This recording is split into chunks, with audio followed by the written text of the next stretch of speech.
If you enjoy what we do, please support the channel by giving the video a like.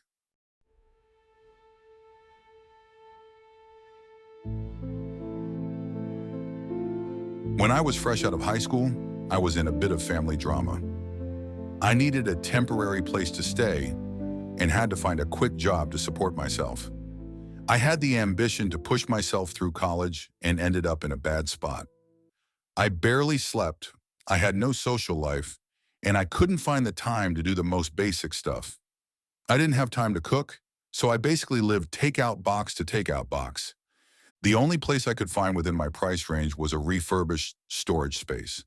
It was basically just a bed and a couple of shelves with partial access to a bathroom. It wasn't really meant as a living space, but the landlord didn't care. There wasn't even wallpaper, unless you consider some actual vines in the corner to be wallpaper. But this is where I get to teach y'all something. Storage spaces are built very differently from ordinary living spaces and apartments.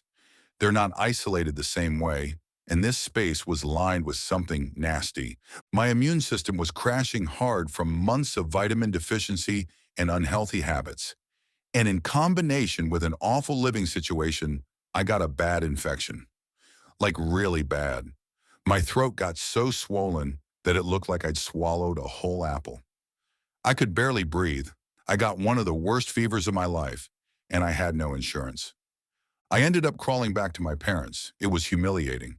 We'd had our falling out, but when they could see how bad things had gotten, they helped me out. I was immediately taken to a doctor and put on antibiotics. But the swelling had gotten so bad that they suspected permanent nerve damage. Once the swelling died down, it turned out the doctor was right. Trying to speak was like touching a live wire. It was so painful that it could make me black out. It eventually got a bit better. I could start to make noises without immediate pain, like laughing and coughing, but trying to form words tickled something in my throat. Moving my vocal cords too much caused that pain to flare back up. My doctor said it would probably never heal completely, but in a couple of months, at most a year or two, I'd get my part of my voice back. Maybe. But yeah, for all intents and purposes, I was mute. It was difficult to cope with at first. I began to carry a laminated card, basically saying, "I'm mute." It is easy to forget the many ways we use verbal communication in our day-to-day. Ordering at the fast food place, answering questions in class, turning down salesmen at the door. It's usually the things you don't think too much about, but having that barrier, no matter how small, can really turn the mundane into a chore. It just becomes too bothersome to explain the same thing several times a day. I started to socially isolate myself more. It was hard to be around other people. Forget about going to a party. Ain't no one patient enough to wait for you to type stuff out on your phone. My parents helped me find a better place to live in, and I managed to find a job closer to my new home. Nothing fancy, just stocking groceries at one of the corner shops. A couple of months passed, and I started to get used to a new life and routine. I knew there had come a day when my voice returned, but for now, even attempting to speak made me nauseous. A loud yawn could send me spiraling if I wasn't cautious. Then one morning, I got a phone call.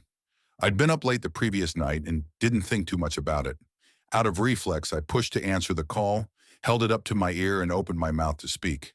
In the last possible moment, I stopped myself, only pushing out a hoarse breath. If I'd tried to actually say something, I'd have ruined the rest of the day. So imagine my surprise when another voice came out of me. "Good morning," it said. I dropped my phone and slammed my hands over my mouth in shock. I saw the call end and just sat there in silence, trying to calm down. That wasn't my voice. Those weren't my words. What the hell? I took some time to collect myself. Checking my phone, turns out that was just a robocall, some automated crap trying to make me answer a survey. I stood in front of my bathroom mirror for a good 10 minutes, opening and closing my mouth, trying to see if I could make that voice come out again. I thought it might have been some kind of trick or a sign of recovery. Maybe I just didn't recognize my own voice. No matter what I tried, as soon as I even tried to formulate a word, my throat burned like I'd been cut by something sharp. There was just no way I could have said anything without noticing it. Even pretending to speak and testing my limits caused a burning sensation. forcing me to put on a bit of eucalyptus balm. I went on with my day, but that moment kept coming back to me. It wasn't imagined, but it wasn't me either. At one point, I thought it might have come from the phone, but that didn't make sense to me. The simple fact was that it came from me, somehow. I got back home from my shift, had a hot shower, and parked myself in front of a Netflix show. That show about social media people tricking one another. I have a soft spot for reality shows. It was this big dramatical reveal of a member of the team getting kicked off at the end of the episode, and I audibly gasped, almost choking on my takeout ramen. Then it happened again, a light tickle at the bottom of my throat, and the voice came back. "Scandalous," it muttered, all without my lips moving. I felt it much clearer now. It wasn't me forming those words. They were coming up from my throat on their own. My mouth was wide open. I wasn't shaping any vowels or consonants. I just sat there for a moment, my heart skipping a beat. I was scared to move, as if that might prompt it to reappear. I remember wondering over and over what the hell it was. And finally I mouthed a silent question. "Are you still there?" And to that, a vocal answer crept back up, slithering out of me. "Yes." I stood up and wandered about the room. 100 questions went through my mind, but none of them were answered. My thoughts had to linger on that final yes and the implications. There was me, and there was a you. Something different from me, using me. Even then and there, in the comfort of my own space, I felt watched. As I went to bed that night, I had trouble relaxing. I had this recurring thought that whatever was resting inside of me was just waiting for a chance to do something. It felt sinister, a presence forced upon me. I probably scrolled through my socials for at least an hour and a half before I fell asleep, with the screen still facing me. Somewhere in the black of the night, I woke up. It wasn't sudden, just my eyes slowly opening. The sun hadn't broken through my window yet, and I could tell I'd only been asleep for a couple hours. There were no cars going by on the streets outside and no neighbors stomping around, but there was a noise. It took me a couple of seconds to realize that it was coming from me, a hushed voice whispering into the dark. It was barely audible, but it was coming from my mouth. I tried to look down, but all I could see was my shivering upper lip. "You have been given so many gifts," I caught it saying, "to spoil and squander and wither. Idle children feasting on crumbs of gold. Mother, unbirth me, find me unwanting, undeserving, unsullied." When I finally realized what was going on, I shot out of bed and sprinted to the bathroom. I was frustrated and scared to the point that I wanted to scream and cry, but all that came out were these weird hulking noises, and with every awkward breath, I could hear something in the space between. "No. Awful. Grim." Finally, I just snapped. I forced myself to scream. Even at my greatest effort, it wasn't loud, but it was enough. Little specks of blood spattered on the wall. The scream triggered such an intense shock of pain that it left me squirming on the bathroom floor, gasping for air. I have no idea how long it took for me to regain my composure. Wiping my tears, I bent over the toilet seat and spat up a glob of blood and dislodged scar tissue. I stayed in the shower for over half an hour, just waiting for the bleeding to stop. I'd set back my recovery weeks, maybe months.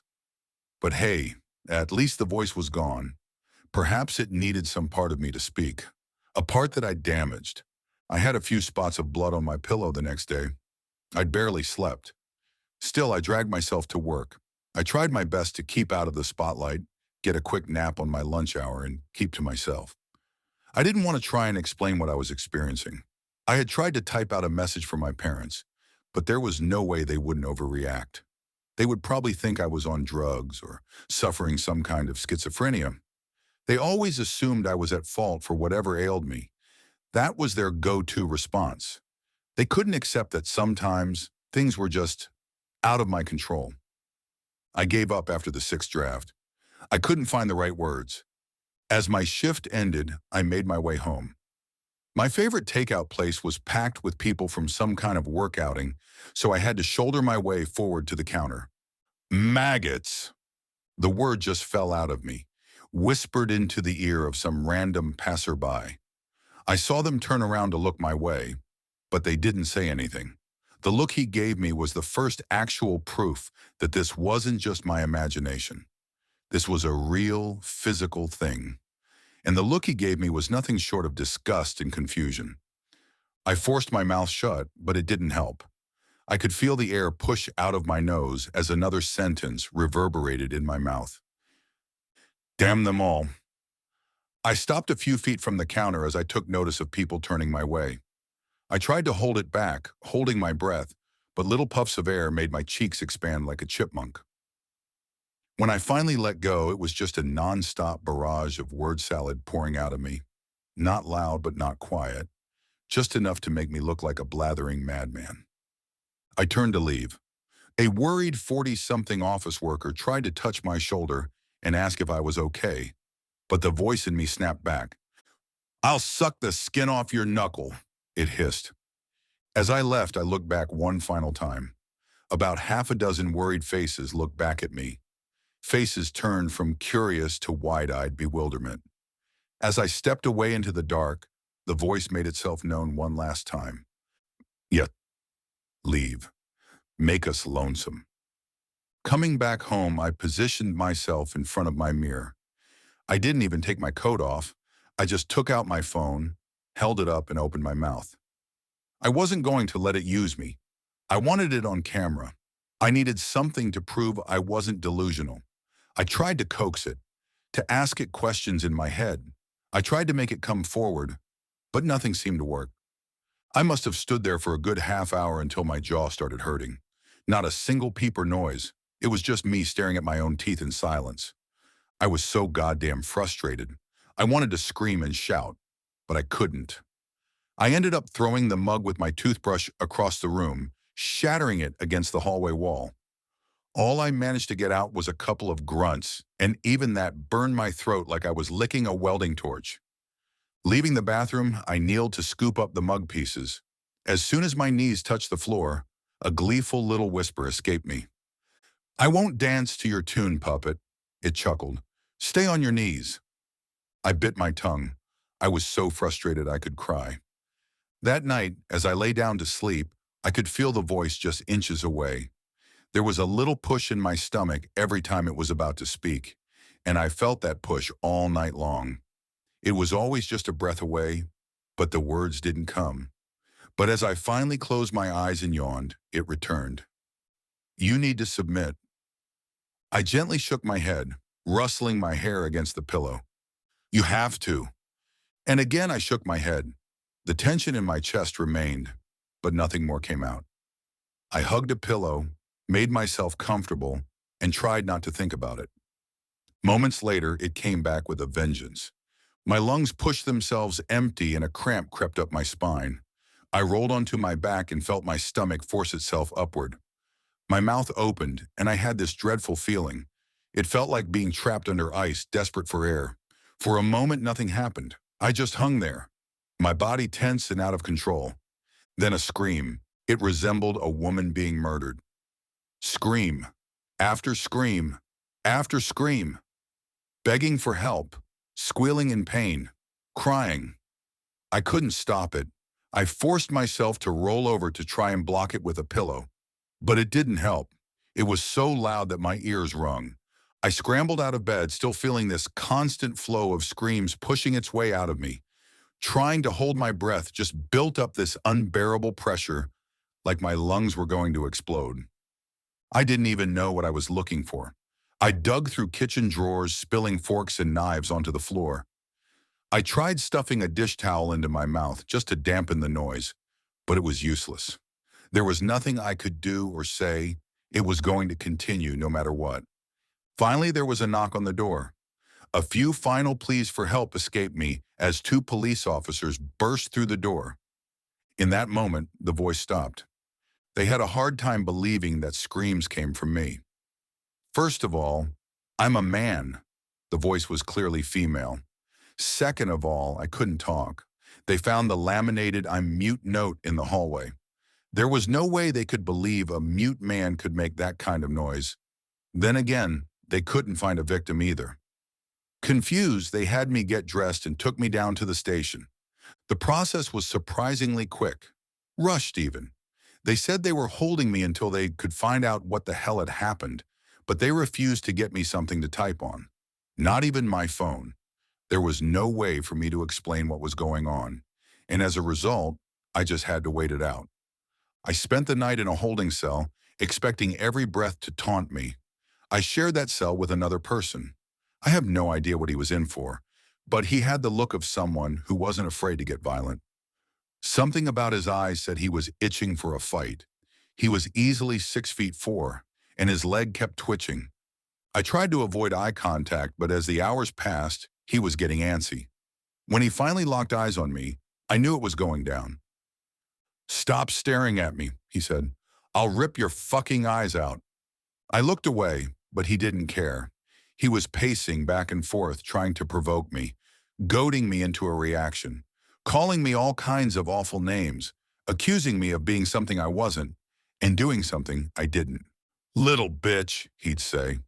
"You like sitting there checking me out? Think you can take me?" I couldn't say anything, and that tingle inside me didn't either. I just sat there, but as he escalated, it quickly got physical. As he grabbed me by the collar and pulled me to my feet, I could feel his sour breath on my face. "Who's to say I don't put you the fuck down, huh?" he said. "Get you before you get me?" Maybe it needed me alive. Maybe it didn't want to see me beaten and bruised. Maybe it was a matter of control. Two alpha creatures clashing, trying to outmaneuver one another. Either way, as I stared into this man's eyes, I felt something move. The words flowed out of me like venomous silk. A new voice, but from the same source as every other cursed word that I'd had forced upon me, nestled deep in the core of my stomach. "Why'd your brother stop crying, Simon?" He immediately let go, and his eyes went wide. His mouth hung open like he'd forgotten how to breathe. "Simon," it continued. "Simon, where is your brother?" He backed away, his lips shivering. His hands retreated to his chest like he was subconsciously hugging himself. "Simon, you're scaring me," the voice pleaded. "Simon, please." I have never seen a man this terrified before. There was no way to tell what he was going to do as he was forced into this primal flight or fight reaction. He pushed himself against the door and just started bawling. Slowly, it escalated into a horrified scream. This shrieking, childlike, primate scream. He was unraveling in front of me, clawing to get away.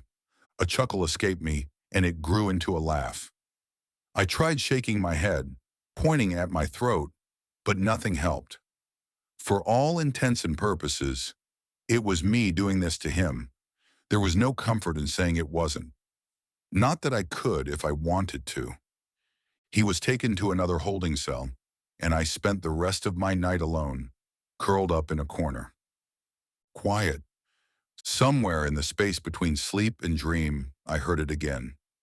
I can't remember the exact words, but I remember what it tried to tell me. That it could be a friend, a great ally. It just needed me to acknowledge my position. I was a vessel, an honored and appreciated vessel, but no less an object. Something likened to a king's crown or a bejeweled scepter. But I was to make no mistake. This thing, this being, could do perfectly fine without me. It could thrive, and it could make my life a living hell, for as long as it wanted to, for as long as it needed to. I drifted in and out of sleep, tossing between struggling to keep my eyes closed to deep in a fever-like dream state. At one point, I remember forcing my eyes open to get out of a nightmare, only to see the entire room half flooded with water. Dead flower petals bobbing up and down beneath the cold black waves, reaching all the way up to the edge of my sleep-paralyzed lips. On the other side of the room was a person wrapped in black algae, shivering. It didn't speak, but I knew what it sounded like. It knew that I knew, and that made it smile. Early the next morning, I was released. There was no reason to hold me, as there was no victim. They didn't have an explanation, and I couldn't give them one. They concluded that it simply couldn't have been me, and if it somehow it was, there was no victim. There was no crime. Walking home, I was in a daze. I was exhausted and broken. I didn't even notice the voice still talking to me. The whispers were kinder, little wishes reaching my ears, small, sensible things. To go home and change, to have a proper breakfast, to brush my teeth, things I would have done anyway. But doing what it asked, well, it felt right. Good even. I couldn't be bothered to care anymore. I couldn't stop it. I couldn't fight it. There was no strength left in me, and I didn't want to live in that world of pain and constant conflict. It was so much easier to just say yes. And for some time, that's what I did. I barely remember what I did. I do absurd internet searches for obscure articles relating to anything from large investment groups to agricultural practices of growing sunflowers. I'd spend hours scrolling through profiles and pictures, making little notes with numbers that I didn't know the meaning of.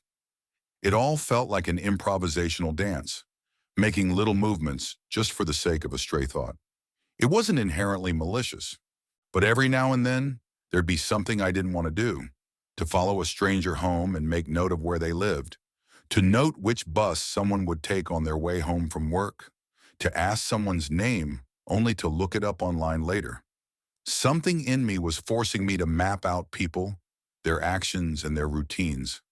Not just any people, but specific ones.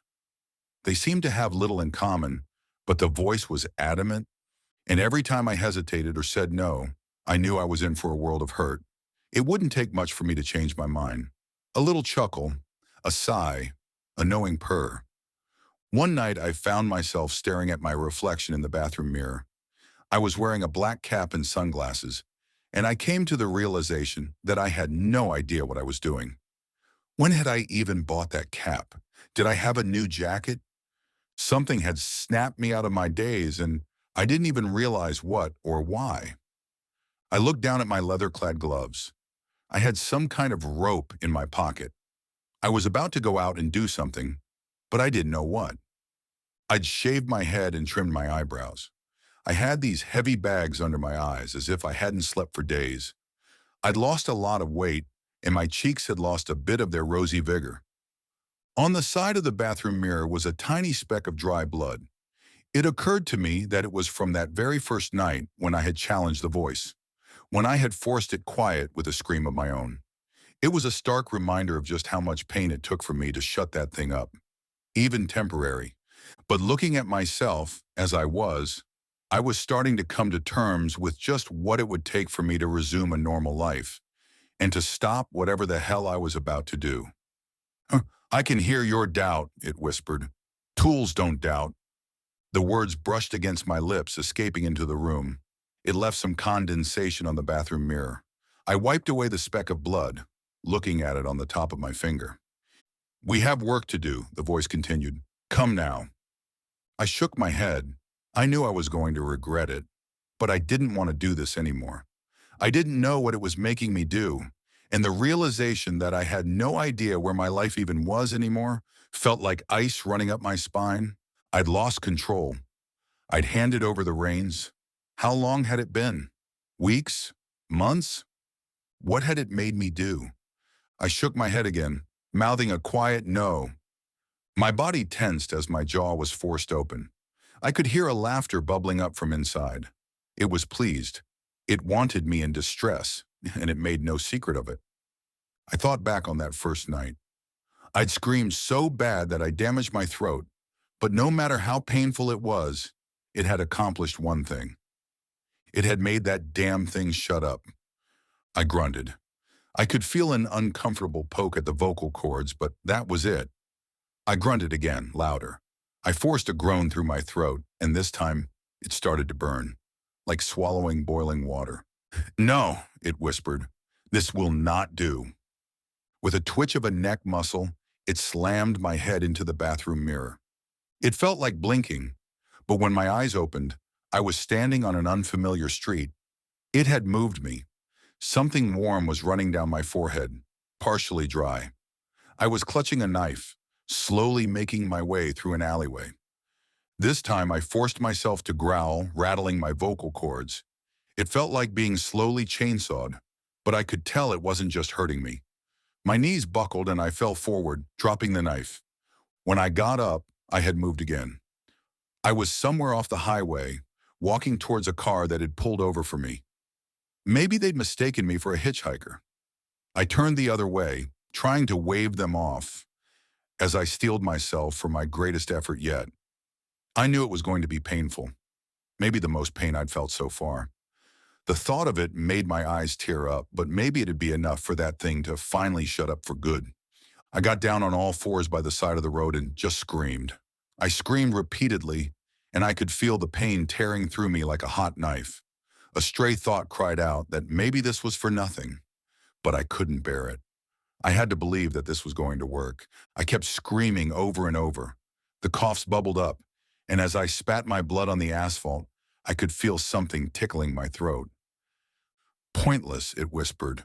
Useless. It was playing on my doubts, but I could hear that it was weaker. It was lying, convincing itself. Finally, I could feel something come loose, something tangible and physical. I spat out what looked like a small vine, covered in tiny petals. It was probably blue, but the blood made it look black. With every cough, I lost more control, but I could feel more and more dislodge. Vines, petals, some kind of shelled seed, and even a blooming flower, something resembling a twisted organic sunflower, with little Z-shaped petals, no bigger than a thumb. It was still moving, raw and bloodied like a newborn mouse. I was just lying there, on the side of the road. The bleeding wouldn't stop. I could feel my pulse all the way up to my teeth. I was desperately crying for help, but there were no words, no screams, nothing. But at least there was no voice left in the back of my throat. I only have vague memories of what happened next. The blood loss was pretty severe. They had to perform some kind of surgery. The next thing I can clearly remember is looking up at the hospital ceiling, feeling a comforting warmth in my left hand. My father holding my hand, patiently waiting for me to wake up. The doctor explained how I would probably never talk again, that it would take several screenings and checkups over the course of several months just to keep my throat from rupturing, that I wouldn't be able to eat solid food for a long time.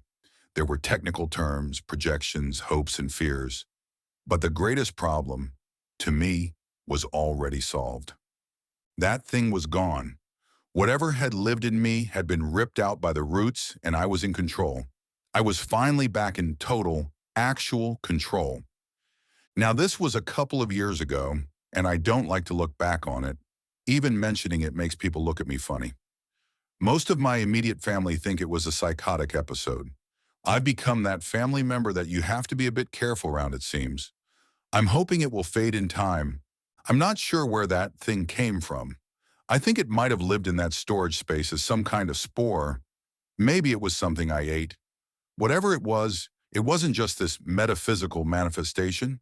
It was an actual physical obstacle. I think the longer it had time to dig its roots in, the worse the loss of control got. I think that thing was bad enough to touch nerves that I didn't even know I had. Thinking back on that night where I finally ripped it out makes me cold. Yes, it was an amazing relief, but the pain was otherworldly. But as far as things go, I'm me. I may not have a voice anymore, but actions speak louder than words anyway. I figured that by writing this down, I could stop myself from forgetting that this really happened. Looking back at it feels almost like another life, like something that happened to someone else. But it was as real gets, and I don't want to imagine what would have happened if I hadn't done as I did. But sometimes I wonder, if my voice were to fully recover, who's to say that it won't come back? What if there is still some kernel of it living deep in the pit of my stomach? Who's to say I'm not still whispering things in the dead of night?